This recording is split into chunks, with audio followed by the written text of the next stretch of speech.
सर्वज्ञशाला की इस online class में मैं अमित आप सभी भाइयों बहनों का स्वागत एवं अभिनंदन करता हूं। प्रश्नों के माध्यम से हम देख रहे थे सभी महत्वपूर्ण सरकारी योजनाओं को और मेरा प्रयास था कि वर्तमान से लेके पिछले 50 साल तक की योजनाओं को देखा जाए जो बहुत महत्वपूर्ण हैं, बार बार जो है परीक्षाओं में पूछी जा रही हैं। तो उसी के क्रम में आज यह हमारी 5वीं क्लास है और उस प्रश्नों की जो श्रृंखला की बात करें तो वो उसका 5वां भाग है। और अभी तक लगभग 90% योजनाओं को हमने समग्रता के साथ देख लिया है और अब आज हम देखेंगे और उसके बाद कुछ करंट अफेयर के जो है योजनाएं करंट अफेयर में चर्चित हैं उनको देखेंगे। तो इस तरह से अपनी जो है इस संपूर्ण योजनाओं के विषय को जो है ख़त्म करेंगे। और फिर से मैं बता देना चाहता हूँ कि सभी योजनाएं अपने आप में बहुत ही महत्वपूर्ण हैं, बार बार प्रश्नों के माध्यम से आपको परीक्षा में देखने को मिलेंगी। तो इस तरह से आपको एक कम समय में एक जगह पे सभी योजनाओं का समग्र विश्लेषण मिल जाए। परीक्षा से पूर्व आप इसको देख कर जाइए, आपको एक बेहतर स्थिति में आप वहाँ पे होंगे। इस तरह से समय की मर्यादा को रखते हुए हम प्रारंभ करते हैं आज की क्लास को। आपके सामने पहला प्रश्न ये है। पहला प्रश्न है कि किस वर्ष में राष्ट्रीय विस्तार सेवा को प्रारंभ किया गया।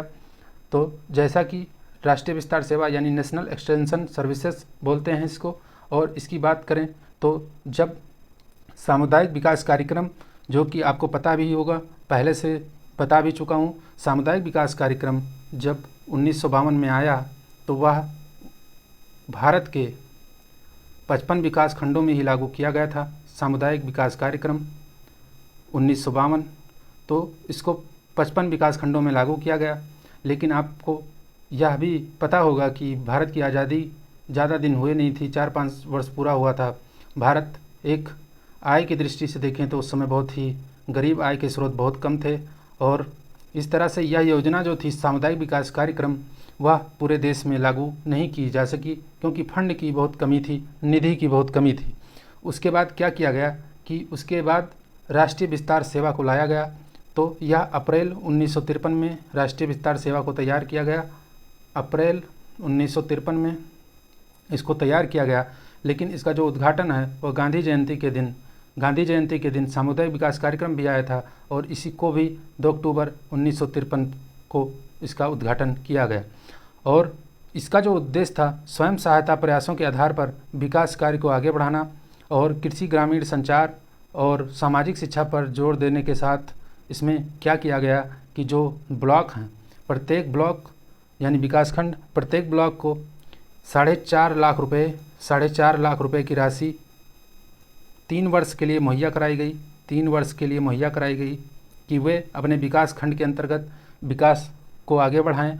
और अगर 3 वर्ष के बाद अगर वह जो ब्लॉक है वह अपने ब्लॉक के अधीन जो है अगर गहन विकास, एक्सटेंसिव डेवलपमेंट करना चाहते हैं, गहन विकास करना चाहते हैं, तो उनको पुनः राशि दी जाएगी। लेकिन यह राशि फिर 15 लाख रुपए की होगी। 15 लाख की राशि पुनः दी जाएगी और यह 3 वर्ष के लिए होगी। लेकिन उनको यह जिम्मा दिया गया कि वह इस 15 लाख की राशि को 3 वर्ष के लिए खर्चा करेंगे और उस ब्लॉक को, जो इसके अंतर्गत चयनित हैं, उस ब्लॉक को सामुदायिक विकास कार्यक्रम ब्लॉक में परिवर्तित करेंगे। यानी उस ब्लॉक को सामुदायिक विकास कार्यक्रम ब्लॉक में परिवर्तित करना है जब दोबारा उनको 15 लाख की राशि मिलेगी। और फिर इन्हीं की बात, इसी के आगे बढ़ते हुए फिर 1957 में क्या किया गया कि सामुदायिक विकास कार्यक्रम तथा राष्ट्रीय विस्तार सेवा, इन दोनों योजनाओं का जो है जांच करने के लिए और इनकी जो कामकाज हैं उनको और बेहतर कैसे बनाया जाए उसका सुझाव देने के लिए एक समिति गठित की गई है। आप पढ़ते होंगे, वह समिति है बलवंत राय मेहता समिति। आपको ये भी पता होगा इसी समिति की अनुशंसा पे आगे चल के पंचायती राज संस्थाओं का गठन किया गया था। तो बलवंत राय मेहता समिति 1957 में जो है गठित की गई और इसका जो कार्य था कि वह सामुदायिक विकास कार्यक्रम और राष्ट्रीय विस्तार सेवा कार्यक्रम की जांच करे और इन कार्यक्रमों को और कैसे बेहतर बनाया जाए उसके लिए सुझाव दे। इस तरह से इस प्रश्न का उत्तर 1953 होगा और यह जस्ट आपका सामुदायिक विकास कार्यक्रम के बाद यह सेवा प्रारंभ की गई थी। अगला प्रश्न है हमारा, कौन राष्ट्रीय पेंशन प्रणाली एनपीएस नेशनल पेंशन सिस्टम में सम्मिलित हो सकता है? तो एनपीएस की बात करें तो यह 1 जनवरी 2004 को 2004 है प्रारंभ हुआ, और यह एक स्वैच्छिक पेंशन सेवा थी, स्वैच्छिक पेंशन था, यानी इसमें आप स्वेच्छा से ले सकते हैं, किसी के ऊपर फाउंडेशन कोई कुछ नहीं था। और इसमें 18 से 70 वर्ष आयु के प्रत्येक भारतीय नागरिक इसमें शामिल हो सकते हैं, चाहे वह निवासी हों या अनिवासी हों। इसका तात्पर्य ये होता है कि भारतीय नागरिकता हो परंतु भारत में रह रहे हों या ना रह रहे हों, भारतीय निवासी हों या ना हों, बस उनके पास नागरिकता होनी चाहिए। जैसे कुछ लोग बाहर से आके भारत में विदेशी होते हुए भारतीय नागरिकता लेके रह रहे हैं, उनके लिए भी होगा। कुछ लोग भारतीय हैं, भारत की नागरिकता है लेकिन वो बाहर रह रहे हैं, अनिवासी हैं, उनके लिए भी होगा। तो यह अनिवासी और निवासी दोनों के लिए है। आयु सीमा 18 से 70 थी, और इसमें सरकारी नौकरियों में कार्यरत लोगों के लिए विशेष उपबंध किए गए थे, और केंद्र सरकार के सभी कर्मचारी इसमें शामिल होते थे। जो 1 जनवरी 2004 से 1 जनवरी 2004 को आई, तो 1 जनवरी 2004 से अथवा उसके बाद सेवा में जो आए हैं वह इस पेंशन प्रणाली का हिस्सा बन सकते हैं, इसके पात्र हो सकते हैं। परंतु सभी कर्मचारियों में सिर्फ सशस्त्र बलों को इसमें छोड़ दिया गया था, सशस्त्र बलों आर्म फोर्सेस को इसमें शामिल नहीं किया गया था। अर्थात आर्म फोर्सेस के अलावा कोई भी केंद्र सरकार के जितने भी सरकारी कर्मचारी हैं वह इसमें शामिल हो सकते हैं, जो 1 जनवरी 2004 से या उसके बाद सरकारी सेवा में कार्यरत हुए हैं, वह इसमें शामिल हो सकते हैं। दूसरा जो बिंदु है कि भारतीय निवासी हो, भारतीय नागरिकता हो तथा वह निवासी या अनिवासी कोई भी हो, और फिर 18 से 70 वर्ष की आयु हो, यह इसका उपबंध था। तो इस तरह से अगर देखें तो इसमें पहला जो कथन है, पहला केवल निवासी भारतीय, तो यह गलत हो जाएगा। 21 से 55 यह गलत हो जाएगा क्योंकि 18 से 70 है। और यह बिंदु मैंने नहीं बताया आपको, लेकिन इसमें यह प्रावधान था कि राज्य सरकार के भी कर्मचारी शामिल हो सकते हैं। अगर राज्य सरकार अधिसूचना द्वारा ऐसा जो है लागू कर देती है तो ये भी शामिल होते थे। और यह जो अंतिम बिंदु है यह गलत होगा क्योंकि यहाँ पे लिखा है सशस्त्र बलों समेत, जबकि इनको छोड़ दिया गया था, इनको छोड़कर बाकी सभी शामिल होते थे। इस तरह से इस प्रश्न के उत्तर की बात करें तो इसमें सम्मिलित कौन हो सकता था? ये सम्मिलित हो सकते हैं, ये नहीं, केवल भारतीय नागरिक नहीं, ये नहीं, क्योंकि सशस्त्र बल को शामिल नहीं किया गया था इसमें। इस तरह से दूसरे प्रश्न का उत्तर विकल्प सी एकदम राइट है। अगला प्रश्न है हमारा, किस योजना को प्रतिसंरचित यानी दोबारा उसकी संरचना की गई करके भारत सरकार ने जून 2011 में राष्ट्रीय ग्रामीण आजीविका मिशन के रूप में परिवर्तित किया है? यह आपको बताना है वह कौन सी योजना है जिसका पुनर्संरचना किया गया और उसको 2011 में राष्ट्रीय ग्रामीण आजीविका मिशन के रूप में परिवर्तित किया गया। तो यह योजना जो है वह आपकी है स्वर्ण जयंती ग्राम स्वरोजगार योजना। स्वर्ण जयंती ग्राम स्वरोजगार योजना जो कि 1999 1 अप्रैल के दिन आई थी। 1 अप्रैल याद रखिएगा, 1999 में प्रारंभ हुई। और प्रारंभ कैसे हुई? इसमें 6 योजनाएं जो पहले से चली आ रही थी उनको समाहित करके इसको प्रारंभ किया गया था। वह कौन कौन सी 6 योजनाएं हैं यह आपके लिए महत्वपूर्ण है, उसको जानना बहुत ज़रूरी है। तो उसमें पहली जो योजना थी वह थी IRDP यानी integrated rural development programme. IRDP की बात करें तो यह 1978-79 में प्रारंभ हुई थी। दूसरी जो योजना थी उसमें थी कि ड्वाक्रा, पहले भी बता चुका हूँ, ड्वाक्रा इसका जो फुल फॉर्म होता है क्या होता है? Development of women and children in rural area. यह 1982 में आई थी, 1982 में प्रारंभ हुई थी।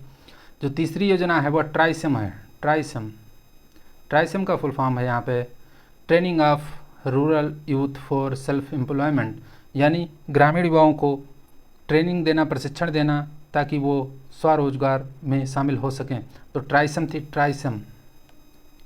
और ट्राइसम आई 1979। ठीक है।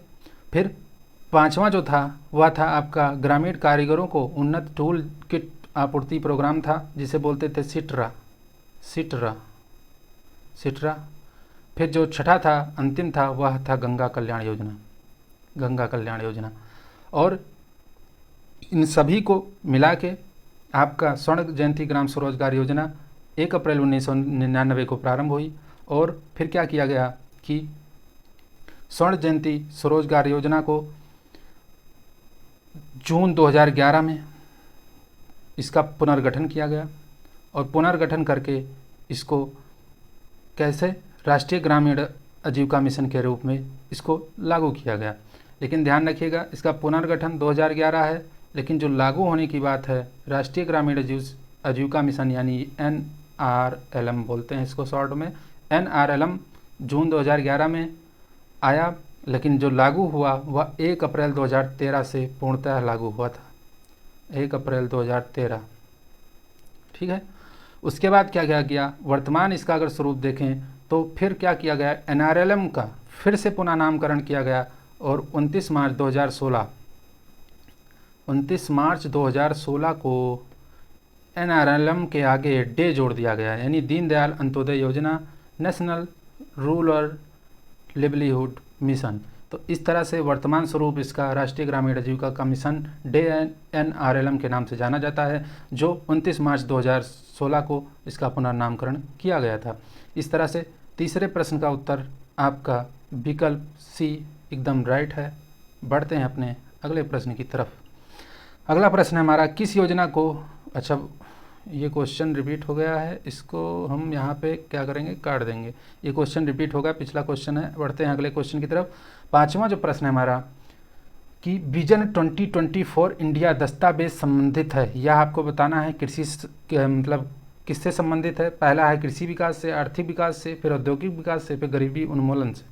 इसकी बात करें तो यह डॉक्टर APJ अब्दुल कलाम जी जो भारत के राष्ट्रपति थे तत्कालीन, उन्होंने ही यह विजन प्रस्तुत किया था। और यह विजन जो संबंधित था वह आर्थिक विकास से संबंधित था और इसका जो मुख्य बिंदु था कि 2020 तक भारत को विकसित राष्ट्र बनाना है। तो यह vision 2024 India APJ Abdul Kalam जी के द्वारा दिया गया था, तैयार किया गया था। और यह उद्देश्य इसका क्या था कि 2020 तक भारत को विकसित भारत के रूप में बनाना है। तो आर्थिक विकास से संबंधित था। एक चीज़ आप और भी सुनते होंगे, अब्दुल कलाम जी ने एक पूरा स्कीम प्रस्तुत, यानी पूरा जो है एक ड्राफ्ट तैयार किया था। पूरा को क्या बोलते हैं उसको मैं थोड़ा बताना चाहूँगा। पूरा PURA पूरा, इसका फुल फॉर्म होता है providing of urban amenities in rural area.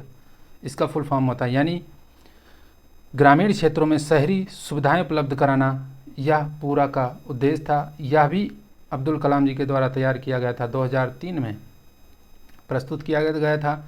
इन्होंने, क्या होता है कि जो है गणतंत्र दिवस के एक दिन पूर्व इसका जो है अपने संबोधन में उन्होंने इसकी घोषणा की थी कि पूरा जो है ऐसा सिस्टम है, हम इसको प्रस्तुत करते हैं, यह भारत देश में लागू होना चाहिए। तो यह ग्रामीण विकास मंत्रालय ने पूरा स्कीम को जो है पायलट योजना के रूप में बाद में क्या हुआ कि 2004 से लेकर 2007 यानी 3 वर्ष के लिए इसको लागू किया था। पूरा को किसने लागू किया, ग्रामीण विकास मंत्रालय ने पूरा को कब से कब तक, 2004 से लेके 2007 तक 7 क्लस्टर में लागू किया। और पूरा, फिर उसके बाद पूरा 2 को केंद्रीय क्षेत्र की योजना के रूप में 2012 में मान्यता दी गई और उसे लॉन्च किया गया। केंद्रीय क्षेत्र की योजना, सेंट्रल सेक्टर स्कीम, यानी पूरी तरह से सेंटर के द्वारा वित्त पोषित योजना के रूप में 2012 में पूरा 2 नाम दिया गया। पूरा 2.0, ठीक है, इसके रूप में लागू किया गया। और रूरल तथा अर्बन एरिया के बीच की जो खाई है उसको बांटने का इसमें पूरा 2 में उसका उद्देश्य रखा गया। पूरा के अंदर एमिनिटीज़ तथा जो आर्थिक गतिविधियां हैं वो किस तरह की दी जाएंगी, क्या होगा, उसमें जल, सीवेज, सड़क, सॉलिड वेस्ट मैनेजमेंट आदि जैसे उसमें क्या थे गतिविधियां शामिल थीं जो करना था।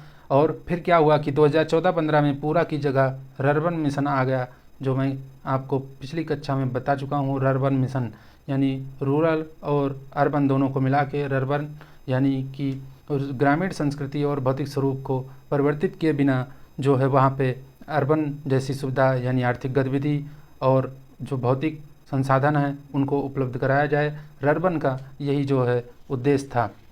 अब बढ़ते हैं अपने अगले प्रश्न की तरफ। तो इस प्रश्न का उत्तर विकल्प बी है, यहाँ पे सी नहीं है।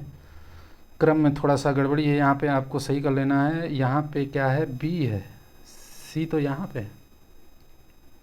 ठीक है, इसका उद्देश्य क्या था, आर्थिक गतिविधि से आर्थिक विकास से संबंधित थी। अब बढ़ते हैं अगले प्रश्न की तरफ। हमारा अगला प्रश्न है मध्याह्न भोजन कार्यक्रम यानी मिड डे मील को पीएम पोषण योजना में किस वर्ष पुनर्नामित किया गया। तो जैसा कि 15 अगस्त 1995 से प्राथमिक शिक्षा के लिए राष्ट्रीय पौषणिक सहायता कार्यक्रम national programme of nutritional support to primary education प्रारंभ किया गया था। और प्रारंभ में 2408 ब्लॉक में यह कार्यक्रम प्रारंभ किया गया और 1997 से इसको पूरे देश के ब्लॉकों में लागू कर दिया गया था। 1997 से पूरे देश में लागू किया गया और फिर इसका क्या किया गया, 2007 में नाम बदलकर national programme of mid day meal in school कर दिया गया। और इसमें एक प्रावधान और जोड़ दिया गया कि जो है अपर प्राइमरी यानी 6 से 8 इनको भी शामिल कर लिया गया। पहले जब आया तो यह प्राइमरी के लिए था, फिर 2007 में इसका नामकरण किया गया, क्या, national programme of mid day meal in school, और इसको अपर प्राइमरी तक लागू कर दिया गया। उद्देश्य क्या है स्कूलों में, इसका उद्देश्य जो था मिड डे मील का वह है स्कूलों में नामांकन को बढ़ाना यानी इनरोलमेंट बढ़े और नामांकन को बनाए रखना। नामांकन बढ़ाना ही मेन बात नहीं होती, क्योंकि एडमिशन तो करा लेते हैं और नाम उसके बाद में बच्चे आते नहीं हैं, तो उपस्थिति भी हो, उपस्थिति को बनाए रखने के साथ साथ बच्चों में पोषण स्तर का सुधार हो, यही इस योजना का उद्देश्य था। और लेकिन आज वर्तमान की बात करें तो सितंबर 2021 में इसका नाम बदल के पीएम पोषण कर दिया गया। क्या कर दिया गया, मध्याह्न भोजन कार्यक्रम का नाम बदल के पीएम पोषण ऐसे नाम है। और इस पोषण में फुल फॉर्म है पोषण शक्ति निर्माण। क्या है, पीओ से पोषण हो गया, एसएस से शक्ति हो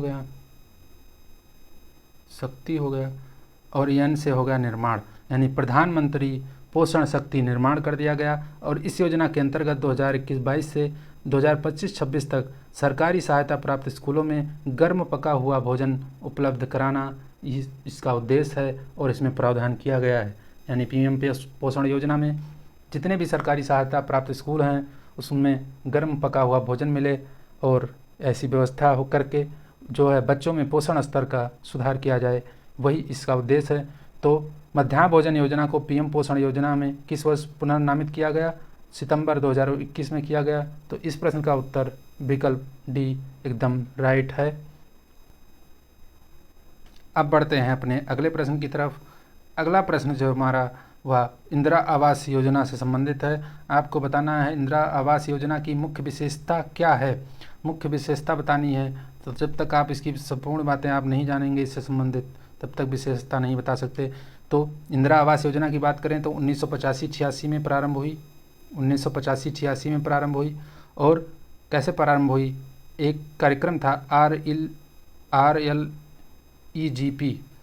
RLEGP जिसको बोलते हैं rural landless employment guarantee programme, उसकी एक उप योजना के रूप में इसको प्रारंभ की गई थी। RLGP की बात करें तो यह 15 अगस्त 1983 में प्रारंभ हुई थी और इसका जो उद्देश्य था वह था SC/ST के सबसे गरीब लोगों व मुक्त कराए गए बंधुआ मजदूरों के लिए मकानों का निर्माण करना। तो इस इंदिरा आवास योजना का जो उद्देश्य क्या था कि SC/ST के जो सबसे गरीब लोग हैं या मुक्त कराए गए जो बंधुआ मजदूर हैं उनके लिए आवास उपलब्ध कराना और मैदानी इलाकों में मकान हित जो सहायता राशि दी जाती थी वह 70,000 रुपये थी, और वही पहाड़ी व दुर्गम क्षेत्रों हेतु जो सहायता दी जाती थी वह 75,000 रुपये थी। इस तरह से 70 और 75,000 रुपये की राशि के साथ उनको सहायता दी जाती थी ताकि वह अपने आवास का निर्माण कर सकें। और वर्तमान में इस योजना का जो है पुनर्गठन, आपको पता ही होगा, वर्तमान में प्रधानमंत्री आवास योजना जो ग्रामीण चल रही है उसी के रूप में इसको शामिल कर दिया गया है। यानी प्रधानमंत्री आवास योजना ग्रामीण जो कि 2015 में प्रारंभ हुई थी, उसी में इसको शामिल कर दिया गया, इंदिरा आवास योजना को। इस तरह से यह योजना जो संबंधित थी वह किससे संबंधित थी? वह संबंधित थी आपकी अनुसूचित जाति के सदस्यों को सस्ते आवास उपलब्ध कराना, यह इसकी मुख्य विशेषता थी। और इसमें क्या था? मजदूरों की मुक्ति ऐसा नहीं था। 10 लाख मकानों का निर्माण, ये भी कोई प्रावधान नहीं था। केंद्र द्वारा 10 करोड़ रुपए का प्रावधान, ये भी नहीं था। उनको प्रति मकान के हिसाब से जो सहायता राशि दी जाती थी, कोई मैदानी इलाके का है तो उसको 70,000 रुपये, वहीं अगर पहाड़ी क्षेत्र दुर्गम क्षेत्र का है तो उसको 75,000 रुपये की सहायता दी जाती थी। और 85-86 में प्रारंभ हुई, और उसके बाद में इसका वर्तमान में देखें तो प्रधानमंत्री आवास योजना जो ग्रामीण है उसी में इसको पुनर्गठित कर दिया गया है। और इस प्रश्न का उत्तर हो गया आपका विकल्प सी। बढ़ते हैं अगले प्रश्न की तरफ। अगला प्रश्न है जो हमारा बहुत ही महत्वपूर्ण है। यह आपको हर परीक्षा में यह प्रश्न पूछा गया है, प्रश्न या नहीं पूछा गया, लेकिन इस योजना से संबंधित हर परीक्षा में प्रश्न जरूर आए हैं, चाहे वह लेखपाल की परीक्षा हो, चाहे वह आईएएस की परीक्षा हो। यह आईएएस की परीक्षा का ही प्रश्न है। आपको बताना है स्वामित्व योजना के संबंध में कौन से कथन आपको बताने हैं सही नहीं है, यानी गलत कथन बताने हैं आपको। तो स्वामित्व योजना जो कि 24 अप्रैल 2020 को केंद्रीय क्षेत्र की योजना के रूप में प्रारंभ की गई। कब प्रारंभ की गई? 24 अप्रैल। 24 अप्रैल को कौन सा दिन होता है? पंचायती राज दिवस। उसी दिन इसको प्रारंभ किया गया था वर्ष 2020 में। और यह सेंट्रल सेक्टर स्कीम है, सेंटर सेक्टर स्कीम है, पूरी तरह से केंद्र द्वारा वित्त पोषित योजना है। अगर स्वामित्व के फुल फॉर्म की बात करें तो स्वामित्व का फुल फॉर्म पहले भी बता चुका हूँ, आज फिर से बता दे रहा हूँ। इसका जो फुल फॉर्म होता है वह होता है सर्वे ऑफ विलेजेस आबादी। सर्वे ऑफ विलेजेस आबादी कहाँ लिखूँ मैं? यहाँ लिख दिया, सर्वे ऑफ विलेजेस आबादी and mapping with improvised technology in village area. अर्थात ग्रामीण क्षेत्रों में उन्नत प्रौद्योगिकी के माध्यम से गांव की आबादी का सर्वेक्षण एवं मानचित्रण। इसके तहत क्या किया जाता है कि संपत्ति सर्वेक्षण कार्यक्रम है और आबादी का आवासीय अभिलेख जो है, यानी जो है आबादी क्षेत्र का आवासीय अभिलेख तैयार करना इस योजना के अंतर्गत शामिल है। और ड्रोन के माध्यम से मैपिंग की जाती है। और इस योजना के लिए जो है लक्ष्य रखा गया कि 2021 से 25 तक, 2021 से लेकर 25 तक इस योजना में लगभग 6.62 लाख गांव का क्या किया जाएगा? मानचित्रण किया जाएगा, सर्वेक्षण किया जाएगा। यानी 2021 से 25 तक 4 वर्ष के में कितना? 6.62 लाख गाँवों का जो है सर्वेक्षण और मानचित्रण किया जाएगा। इसका जो संचालन है वह पंचायती राज मंत्रालय करता है। यहाँ पे बिल्कुल आप सचेत रहिएगा, क्योंकि यह ग्रामीण क्षेत्र से संबंधित है तो ग्रामीण विकास मंत्रालय नहीं अपितु पंचायती राज मंत्रालय इसका क्रियान्वयन कर रहा है। और वर्तमान में अगर पंचायती राज मंत्री की बात करें तो वह बिहार से बने हैं, एकदम नए मंत्री हैं, और उनका नाम है राजीव रंजन, उर्फ इनका नाम जो उर्फ वाला है वही प्रसिद्ध है, ललन सिंह हैं पंचायती राज मंत्री। और इनको एक और मंत्रालय मिला हुआ है, मत्स्य पालन पशुपालन और डेयरी मंत्री। मतलब 2 मंत्रालय मिले हुए हैं, पंचायती राज मंत्रालय, मत्स्य पालन पशुपालन और डेयरी मंत्री भी यही हैं। और इस योजना के तहत एक कोर्स जो यहाँ पे लिखा हुआ है CORS, इसका मतलब होता है continuous operating reference system network. Course network की स्थापना का प्रावधान है, जो कि भूमि का सटीक क्या करेगा, भू सत्यापन करेगा व उसका सीमांकन करेगा। तो इसके लिए तहत, इस योजना के तहत कोर्स की स्थापना करना है। कोर्स क्या है? कॉन्टीन्यूअस ऑपरेटिंग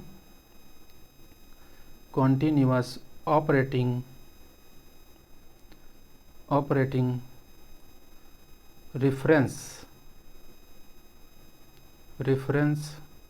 सिस्टम, या एक नेटवर्क है, इसकी स्थापना की जाएगी। और यह क्या काम करेगा कि भूमि का जो है सटीक भू संदर्भीकरण, भू सत्यापन व सीमांकन करेगा। तो इस योजना के तहत निम्न बातें थी, आप इसको याद रखिएगा, सभी बहुत इम्पॉर्टेंट बिंदु हैं।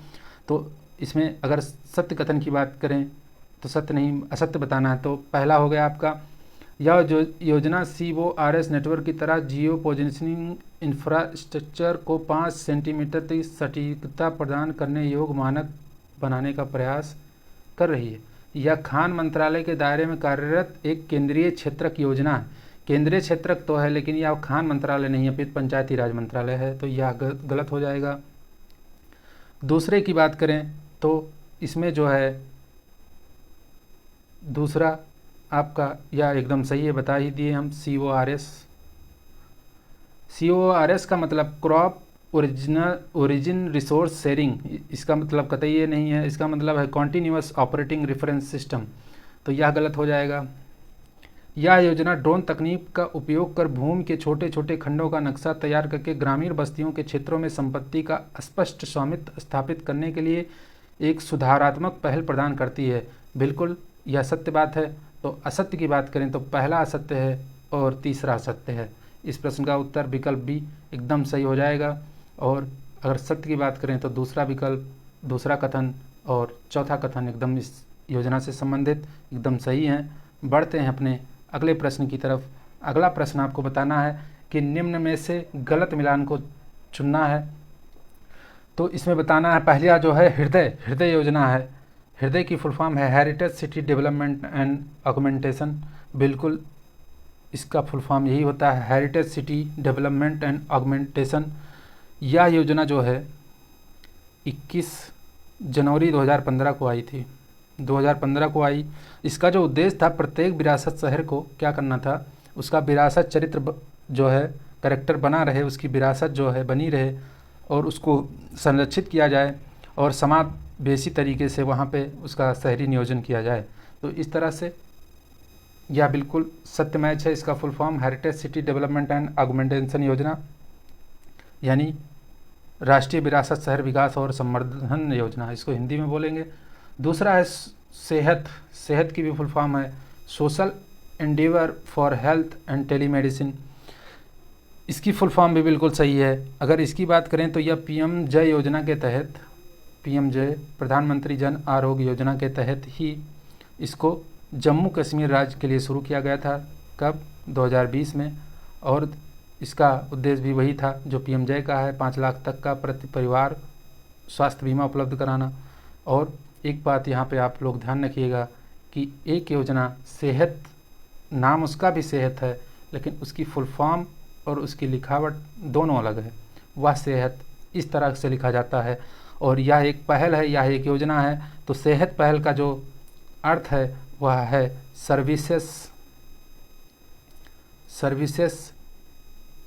ई हेल्थ यानी electrical health, e health, assistance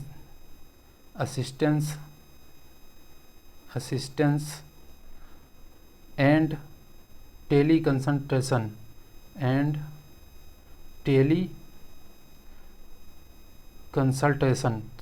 तो इसका जो फुल फॉर्म है वह है services e health assistance and teleconsultation. इसका जो उद्देश्य है सेहत योजना, यह 27 मई, ये इस योजना की बात कर रहे हैं, 27 मई 2021 को प्रारंभ की गई थी। और किसके द्वारा? यह रक्षा मंत्रालय के द्वारा प्रारंभ की गई थी। और यह सिर्फ सेना के जो तीनों भाग हैं, तीनों अंगों के लिए यह सेवा थी। इसके अंतर्गत क्या कहा जाता है? इसके अंदर ये काम होता है कि आपको टेलीफोन के माध्यम से, ई हेल्थ के माध्यम से, यानी इलेक्ट्रॉनिकली जो आपको स्वास्थ्य सुविधाएं दी जाती हैं सैनिकों को तथा उनके परिवारों को, और इसके अंतर्गत सिर्फ सैनिक और उनके परिवार लाभार्थी हैं, यानी यह पूरी तरीके से रक्षा मंत्रालय के द्वारा सेना के कर्मियों के लिए है योजना। सेना के जो तीनों अंग हैं उनके लिए है यह सेहत योजना। इसको भी ध्यान रखिएगा और इसको भी यहाँ ध्यान रखिएगा। इसका फुल फॉर्म है social Endeavour for health and telemedicine.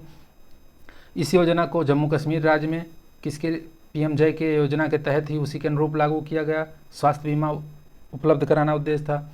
अब जो अंतिम बिंदु है वह है सी विकल्प। सी विकल्प में क्या लिखा हुआ है? अमृत योजना। अमृत योजना आपको पहले भी मैं बता चुका हूँ। अमृत का फुल फॉर्म होता है Atal mission for rejuvenation and urban transformation, यानी अटल नवीनीकरण व एवं शहरी परिवर्तन मिशन है। यह जो है 25 जून 2015 को प्रारंभ हुआ। इसका जो उद्देश्य था कि प्रत्येक शहरी परिवार को आवश्यक बुनियादी सुविधाएं मिले। जैसे आवश्यक बुनियादी सुविधाएं कौन सी? जैसे सीवेज, जलापूर्ति, परिवहन हो, पार्क हों अच्छे, प्लेग्राउंड अच्छे हों, या जो शहरी सुविधाएं हैं उनको अच्छा मिले, यानी शहरी सुविधाओं के लिए बुनियादी ढांचे अच्छे हों। यही इस योजना का उद्देश्य है।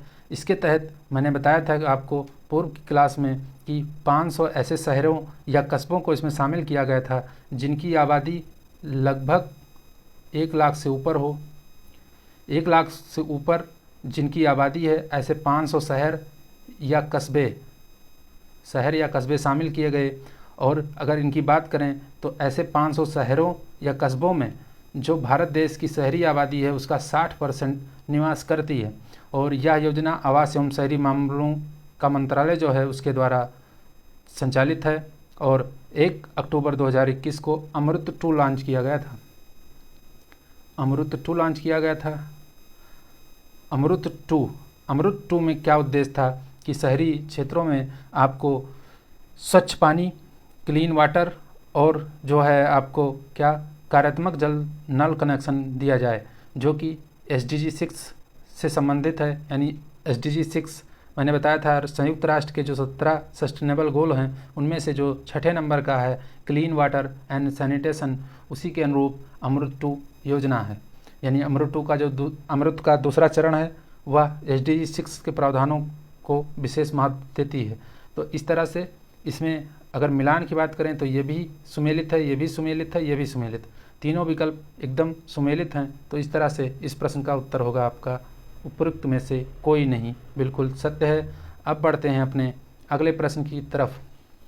अगला प्रश्न हमारा, कौन सा कथन प्रधानमंत्री सुरक्षा बीमा योजना से संबंधित है? सत्य है, सत्य बताना है आपको, सत्य कथन बताना है। तो प्रधानमंत्री सुरक्षा बीमा योजना 2015 में प्रारंभ हुई। बजट 2015-16 में इसकी घोषणा हुई और 1 जून 2015 को इसको लॉन्च किया गया था। 1 जून 2015 को इसमें 18 से 70 वर्ष की आयु के लोग इसके पात्र हैं। और इसके तहत जो प्रीमियम था, पहले तो प्रीमियम जब यह प्रारंभ हुई थी उस समय 12 रुपये वार्षिक था, 12 रुपये वार्षिक। लेकिन अभी 2-3 साल पहले इसका प्रीमियम बढ़ा के कितना कर दिया गया है? 20 रुपये कर दिया गया है।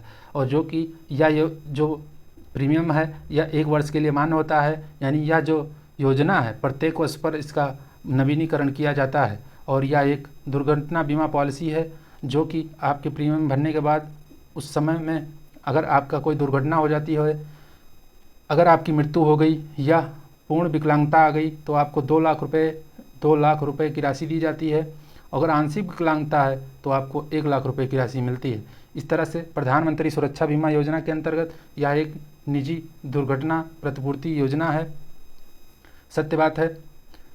18 से 50 यह असत्य है, मैंने बता दिया। 18 से 70 आयु के लोग हैं, यह सही है। और वार्षिक बीमा किस्त दे रहा 12 रुपये थी, बिल्कुल थी, अभी तो खैर 20 रुपये हो चुकी है, तो ये भी सही माना जाएगा। इस तरह से अगर प्रश्न का उत्तर देखें तो आपका विकल्प बी इसमें बिल्कुल गलत है, जो कि 18 से 70 होना चाहिए। इस प्रश्न का उत्तर विकल्प भी हो जाएगा। बढ़ते हैं अपने अगले प्रश्न की तरफ। अगला प्रश्न भी बीमा से संबंधित है।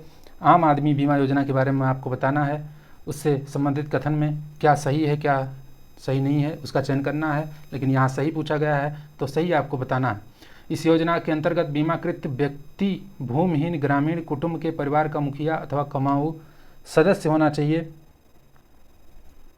क्या बात सत्य है? बीमाकृत व्यक्ति 30 से 65 वर्ष की आयु वर्ग में होना चाहिए। तीसरा है योजना में बीमाकृत व्यक्ति के कक्षा 9 से 12 के बीच पढ़ रहे बच्चों तक के लिए निःशुल्क छात्रवृत्ति का प्रावधान है। यह आपको बताना है। तो आम आदमी बीमा योजना जो कि 2 अक्टूबर 2007 में आई थी, 2 अक्टूबर 2007 में आई, और बीपीएल के सभी जो भूमिहीन श्रमिक हैं उनको सामाजिक सुरक्षा देने के लिए यह योजना लागू की गई थी।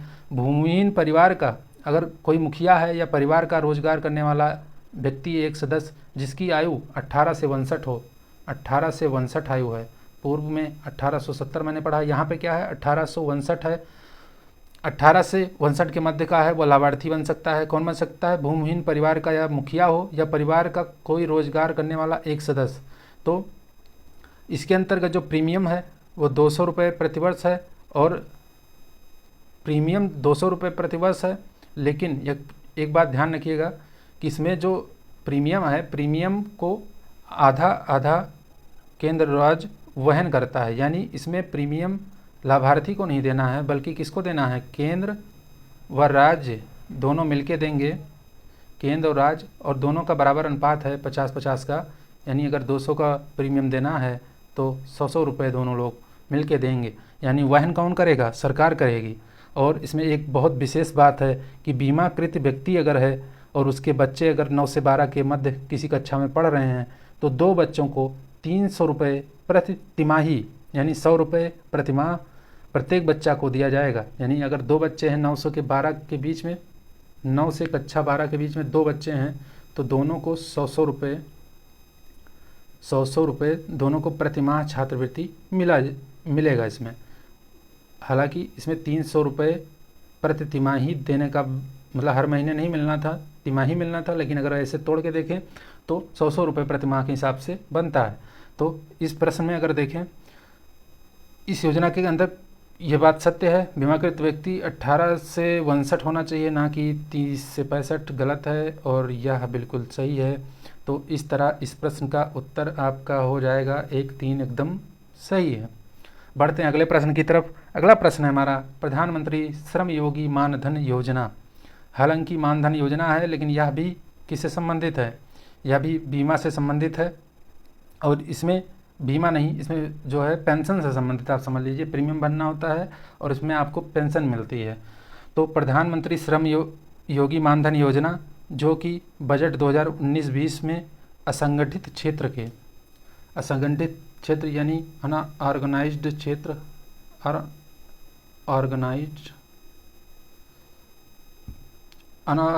अनऑर्गेनाइज्ड सेक्टर के जो लेबर है, अनऑर्गेनाइज्ड आप जानते होंगे, असंगठित उनको बोला जाता है जो किसी कंपनी या संस्था में काम नहीं करते या फिर दैनिक मजदूरी या ऐसे क्षेत्र जैसे रिक्शा चला के कोई लेबर का काम कर रहा है, कोई कुछ कर रहा है, तो उनको असंगठित क्षेत्र बोला जाता है।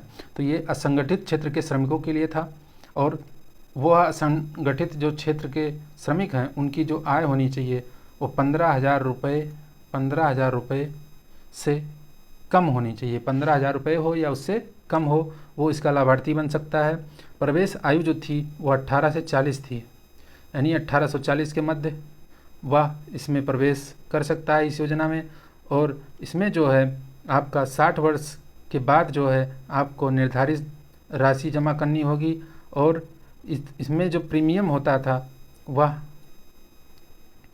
60 वर्ष तक आपको क्या करना होगा? 60 वर्ष तक आपको एक निर्धारित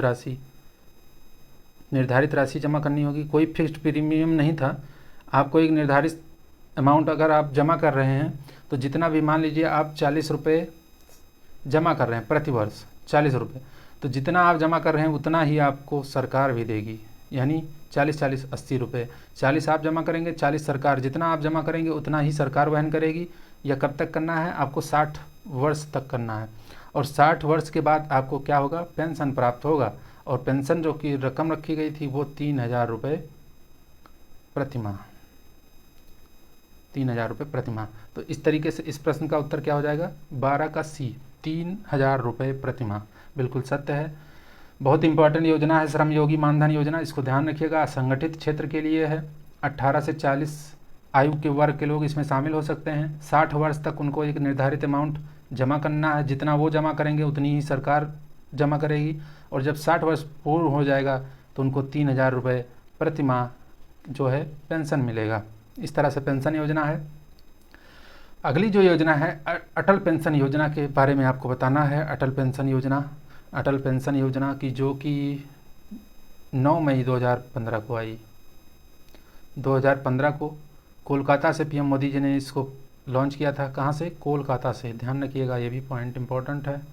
कोलकाता से मोदी जी ने लॉन्च किया 9 मई 2015 को, लेकिन लागू जो हुई वह 1 जून 2015 को लागू हुई थी।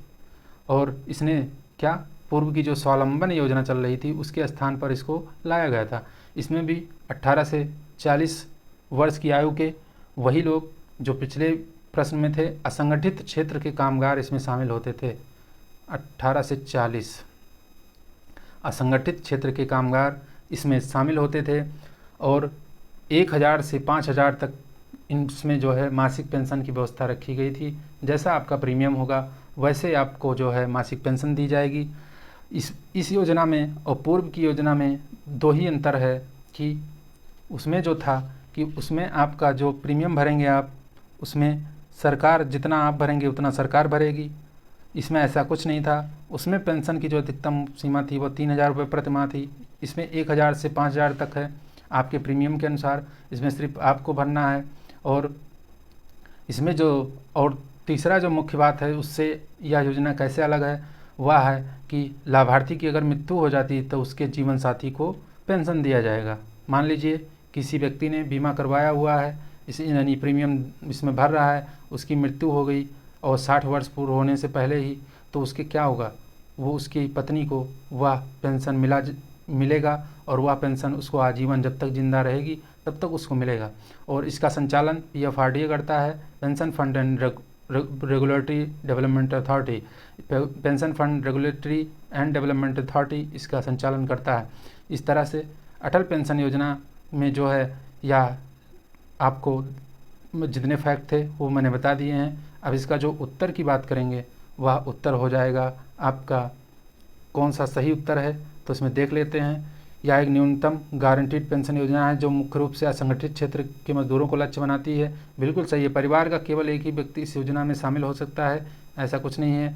जबकि पिछली योजना में उसमें श्रमयोगी मानधन में ऐसा ही था और इसमें ऐसा नहीं है। अभिदाता की मृत्यु के पश्चात जीवन साथी को आजीवन पेंशन मिलेगी, बिल्कुल सत्य बात है। तो इस तरह से सही अगर उत्तर का चयन करें तो 1-3 कथन बिल्कुल सही हैं और विकल्प इसका C सही हो जाएगा। अब अगला प्रश्न है हमारा 14वां प्रश्न है कि एक कथन दिया हुआ है यहाँ पे, ये आपको मैं बता दूँ, ये UPSC का क्वेश्चन है, सोच लीजिए आप। और यह लेटेस्ट पूछा गया है, शायद 5-6 साल पहले का क्वेश्चन है ये, और इतना इम्पोर्टेंट है सामुदायिक विकास कार्यक्रम कि आप सोच सकते हैं कि UPSC में ऐसे ऐसे प्रश्न घुमा फिरा के बार बार पूछे जा रहे हैं। तो इसलिए सामुदायिक विकास कार्यक्रम, हालांकि वो पूरे देश में नहीं संचालित हो पाया या उसकी जो असफलता उसकी बात नहीं है, लेकिन उसकी इम्पोर्टेंस कितनी है ये आपको ध्यान रखना है। तो यह जो प्रश्न है यह आपका सामुदायिक विकास से संबंधित है। यह जो कथन लिखा हुआ है कि लाखों करोड़ों पुरुष एवं स्त्री श्रमिकों में जो वास्तव में काम करते हैं, परस्पर हिस्सेदारी एवं सहयोगपूर्ण निष्पादन की भावना भर देना, यह सामुदायिक विकास से संबंधित उपयुक्त अंश है। और अगर बात करें तो सामुदायिक विकास कार्यक्रम 2 अक्टूबर, बार बार इस कार्यक्रम को मैं बता रहा हूँ इसीलिए क्योंकि बहुत ही इम्पोर्टेंट है। 2 अक्टूबर 1952 को USA की एक संस्था है फोर्ड फाउंडेशन के सहयोग से प्रारंभ हुई और सर्वप्रथम यह 55 विकास खंडों में, भारत के 55 विकास खंडों में लागू हुई। लेकिन फंड की कमी से इसको पूरे देश में लागू नहीं किया जा सका। उसके बाद 1953 में राष्ट्रीय विस्तार सेवा आया, आपको मैंने बताया। और इसका जो उद्देश्य था कि किसी समुदाय का, मान लीजिए आप सामुदायिक कार्यक्रम का जो मेन मुख्य बिंदु है सामुदायिक विकास आप कैसे करेंगे, तो सामुदायिक विकास होता क्या है पहले तो आप ये जान लीजिए कि सामुदायिक विकास उसे कहेंगे कि किसी समुदाय का जब भौतिक, सामाजिक, नैतिक तथा सांस्कृतिक विकास हो तो उस समुदाय का सामुदायिक विकास कहलाता है। इस तरह से सामुदायिक विकास का अर्थ आपको भी समझना होगा और इसका मतलब हुआ कि उस समुदाय का सर्वांगीण विकास हो, यही इसका उद्देश्य है। इसके तहत आपको कृषि, सिंचाई, पशुपालन, स्वास्थ्य, शिक्षा, सहकारिता आदि से संबंधित कार्यक्रम चलाए गए। और जैसा कि मैं बता चुका हूँ 55 विकास खंडों में लागू हुई थी और उसके बाद में यह पूरे देश में नहीं लागू की जा सकी। उसके बाद आया राष्ट्रीय विस्तार सेवक। और इसमें जो सबसे महत्वपूर्ण बिंदु है मैं वह बताना जा रहा हूँ, वह है आपका कि अगर भारत में सामुदायिक विकास के मुख्य निर्माता की बात करें तो किसे माना जाता है, तो उनका नाम है सुरेंद्र। यह नाम बहुत ध्यान से याद रखिएगा, सुरेंद्र कुमार डे, DDEY। यह एक बंगाली थे और यह इनकी और एक विशेषता है कि यह सामुदायिक विकास कार्यक्रम के निर्माता तो थे ही, लेकिन भारत के पहले सहकारिता एवं पंचायती राज मंत्री भी थे। भारत के पहले सहकारिता एवं पंचायती राज मंत्री भी यही थे। इन्हीं को सामुदायिक कार्यक्रम का निर्माता कहा जाता है। सामुदायिक विकास कार्यक्रम का मुख्य निर्माता सुरेंद्र कुमार डे, इनका नाम ध्यान रखिएगा। तो यह जो उपरोक्त कथन है यह किससे संबंधित है, सामुदायिक विकास से संबंधित है। अब बढ़ेंगे अपने अगले प्रश्न की तरफ। अगला प्रश्न है आपका, सूची 1 है कार्यक्रम और सूची 2 है शुरू करने का वर्ष। आपको मिलान करना है, बताना है कौन किस वर्ष प्रारंभ हुआ। तो इसमें पहला है स्वर्ण जयंती ग्राम स्वरोजगार योजना, चर्चा हो चुकी है 1 अप्रैल 1999। ये 99 खिसक के यहाँ आ गया है, यहाँ पे है 1999 और यहाँ पे है 2005। तो 1 अप्रैल 1999 को स्वर्ण जयंती ग्राम स्वरोजगार योजना प्रारंभ हुई थी 6 योजनाओं को मिला के। दूसरा है स्वर्ण जयंती शहरी रोजगार योजना। इसकी बात करें तो स्वर्ण जयंती शहरी रोजगार योजना या 1 दिसंबर 1997, 1 दिसंबर, यहाँ पे 1 दिसंबर लिख लीजिए। फिर है जवाहर रोजगार योजना, यह भी मैं आपको बता चुका हूँ, यह 1989, लेकिन डेट भी ध्यान रखिए 1 अप्रैल। फिर है राष्ट्रीय स्वास्थ्य मिशन। राष्ट्रीय स्वास्थ्य मिशन पे भी खूब चर्चा हुई हमारी, यह है 12 अप्रैल। तो इसमें ज़्यादातर अप्रैल ही दिख रहा है हमको। देखो, पहला स्वर्ण जयंती ग्राम स्वरोजगार योजना 1 अप्रैल 1999।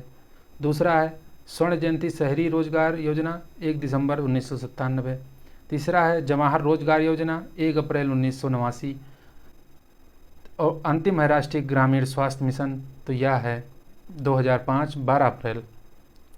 इस प्रश्न में ए का हो जाएगा 3, बी का हो जाएगा 1, ए का 3, बी का 1, सी का 2 और डी का 4। यह कौन से विकल्प में, हालांकि डी विकल्प यहाँ पर आपको नहीं दिख रहा होगा, लेकिन ये सी बिल्कुल, सी जो है आपका सी विकल्प एकदम सही है। ध्यान रखिएगा सी एकदम सही है। बढ़ते हैं अपने अगले प्रश्न की तरफ। 16वां प्रश्न है आपका, राष्ट्रीय ग्रामीण आजीविका मिशन ग्रामीण क्षेत्रीय निर्धनों के आजीविका विकल्पों को सुधारने का किस प्रकार प्रयास करता है। राष्ट्रीय ग्रामीण आजीविका मिशन बताना है आपको। जैसा कि मैंने बताया था कि इसका जून 2011 में इसको स्वर्ण जयंती स्वरोजगार योजना का जो पुनर्गठित करके इसकी शुरुआत की गई। पूर्ण रूप से जो प्रभावी हुआ वह 2013 में हुआ। 11 में तो आया, लेकिन 13 में विशेषता लाया। 13 में क्या किया, विशेषता लाया, यानी लागू हुआ। ठीक है। उद्देश्य बीपीएल परिवारों को गरीबी रेखा से ऊपर करना, यानी उनकी गरीबी को कम करना। और जैसा कि आप जानते हैं, अब इसको क्या जाना जाता है, DNRLM के नाम से जाना जाता है, जिसका नाम परिवर्तन 29 मार्च 2016 को किया गया था। 29 मार्च 2016। तो इसका कथन पढ़ते हैं, ग्रामीण क्षेत्रों में बड़ी संख्या में नए विनिर्माण उद्योग तथा कृषि व्यापार केंद्र स्थापित करना। क्या यह सही है? दूसरा है स्वयं सहायता समूहों को सशक्त बनाकर और कौशल विकास की सुविधाएं प्रदान करना। यह सही है। किसकों को निःशुल्क बीज, ये सब कोई बात ही नहीं थी इसमें। ग्रामीण क्षेत्रों में बड़ी संख्या में नए विनिर्माण, ये भी कोई बात नहीं थी। इसका जो मुख्य उद्देश्य था, स्वयं सहायता समूहों को सशक्त बनाया जाए ताकि ग्रामीण क्षेत्र में जो है आर्थिक क्रियाएं संचालित हो, कौशल विकास के माध्यम से उनको आजीविका प्रदान की जाए। आजीविका मेन रोजगार और आजीविका से संबंधित था। तो इस तरह से इसका सिर्फ दूसरा कथन सही है, विकल्प भी एकदम सही है 16वें प्रश्न का। अब बढ़ेंगे अपने अगले प्रश्न की तरफ।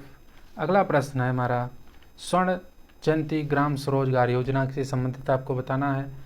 पूर्व भी चर्चा हो चुकी है। 1 अप्रैल 1999 में आया। 6 योजनाओं को मिलाकर कौन कौन सी? IRDP, ड्वाक्रा, ट्राइसम, सिट्रा, MWS तथा गंगा कल्याण योजना। इन 6 योजनाओं का विलय करके 1 अप्रैल 1999 को चालू किया गया और गरीबों के लिए स्वरोजगार के अवसर उपलब्ध कराना, सहायता प्राप्त प्रत्येक परिवार को 3 वर्ष की अवधि में गरीबी रेखा से ऊपर उठाना ही इसका उद्देश्य था। इस प्रकार यह समूह रीत अपनाती योजना है, यानी यह समूह रीत अपनाने पर बल देती है। 6 कार्यक्रमों की समाप्ति हो गई, बिल्कुल उसका विलय करके इसमें कर दिया गया। तो 1, 2 सही है। तीसरा है चयनित स्वरोजगारों के हुनर की उन्नति करने का प्रयास करती है।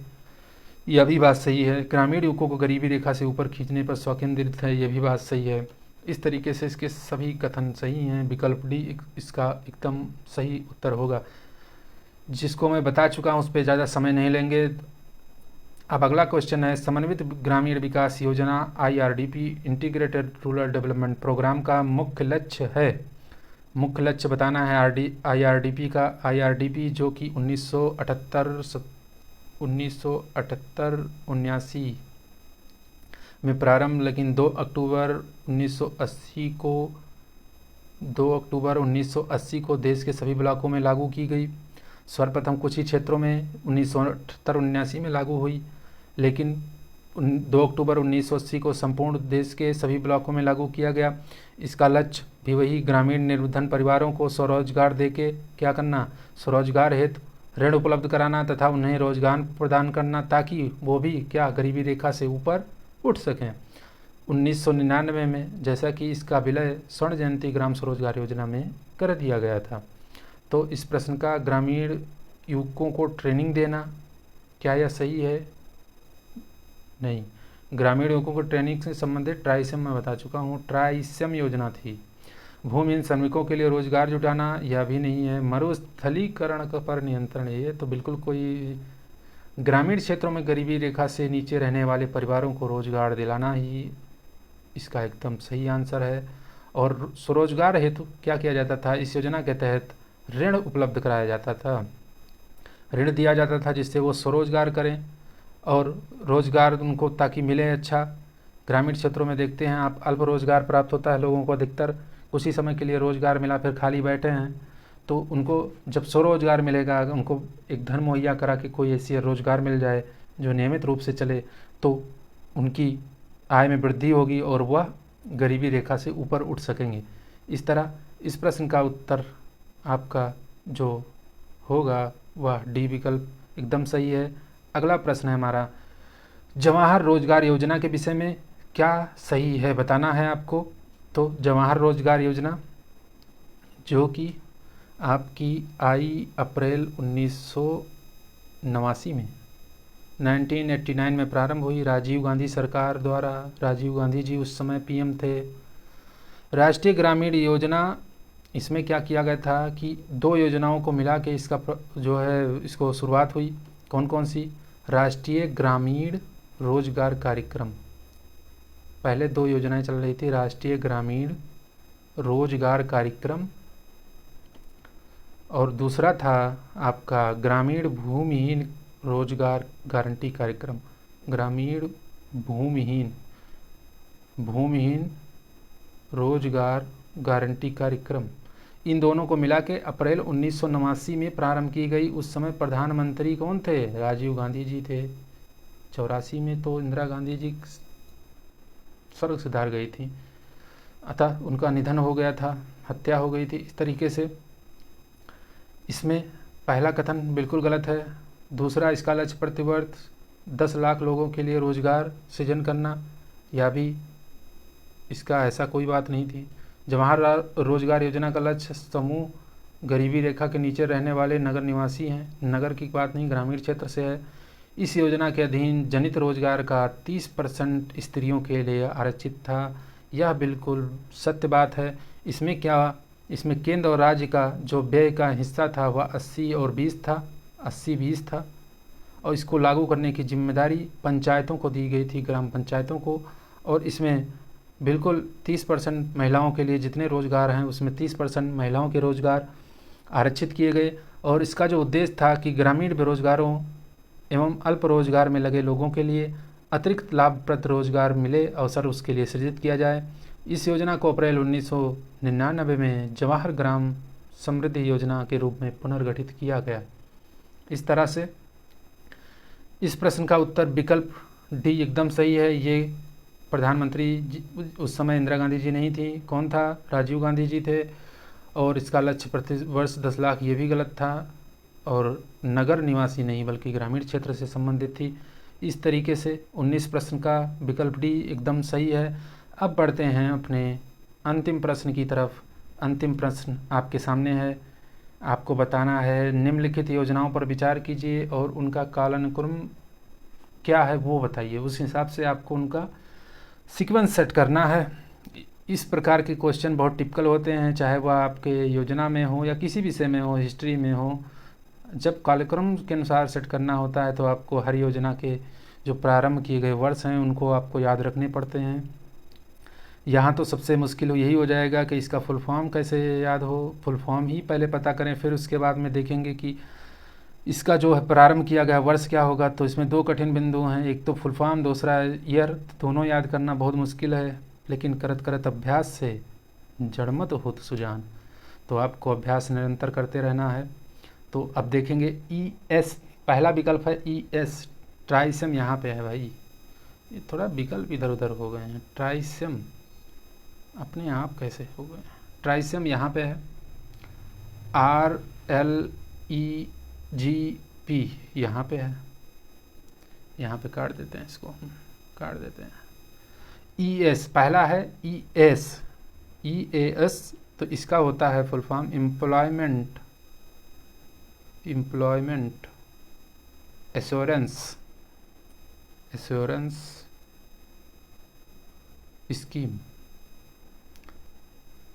स्कीम। यह 2 अक्टूबर 1993 में प्रारंभ हुई। 93 में, तो यहाँ मैं लिख रहा हूँ 93।